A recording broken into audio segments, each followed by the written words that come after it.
ಇದ್ದಾರೆ.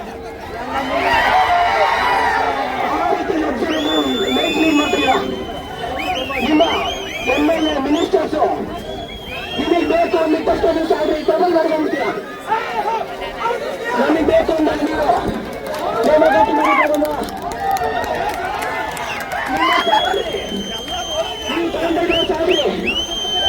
ಪ್ರತಿಯೊಂದು ಹನಿ ನೀರು ಕುಡಿತಾ ಇದ್ರೆ ನೀವು ಬಿಸ್ಲೇರಿ ವಾಟರ್ ಅದು ನಾವು ಪೇ ಮಾಡ್ತಾರೆ ಟ್ಯಾಕ್ಸ್ ಮಾಡಿ.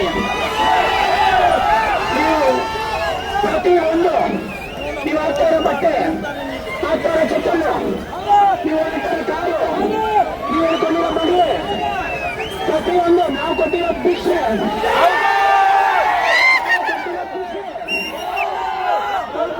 ನೀವು ಗೊತ್ತಿರೋದು. ನಾವು ಶಾಂತಿಯುತವಾಗಿ ಪ್ರತಿಭಟನೆ ಮಾಡ್ತಾ ಇದ್ದೀವಿ. ಈ ಶಾಂತಿಯುತ ಪ್ರತಿಭಟನೆಗೆ ನೀವು ಸ್ಪಂದಿಸಿಲ್ಲ ಅಂತ ಅಂದ್ರೆ ಪ್ರತಿಯೊಂದು ಮಿನಿಸ್ಟರ್ ನೀವು ರಾಜೀನಾಮೆ ಕೊಡುವವರೆಗೂ ಹೋರಾಟ ಮಾಡ್ತೀವಿ. ನಮ್ಮ ರಾಜ್ಯದಲ್ಲಿ ಕಾಂಗ್ರೆಸ್ ಸರ್ಕಾರ ಉಳಿಬೇಕು ಅಂದ್ರೆ ನೇಮಕಾತಿ ಮಿತಿ ಪ್ರಾರಂಭಿಸಿಲ್ಲ ಅಂತಂದ್ರೆ ವಿದ್ಯಾರ್ಥಿಗಳ ಶಕ್ತಿ, ನಾಡಿನ ವಿದ್ಯಾರ್ಥಿಗಳ ಶಕ್ತಿ ಏನು ಅಂತ ತೋರಿಸ್ತಾ ಇದೀವಿ ನೋಡಿ.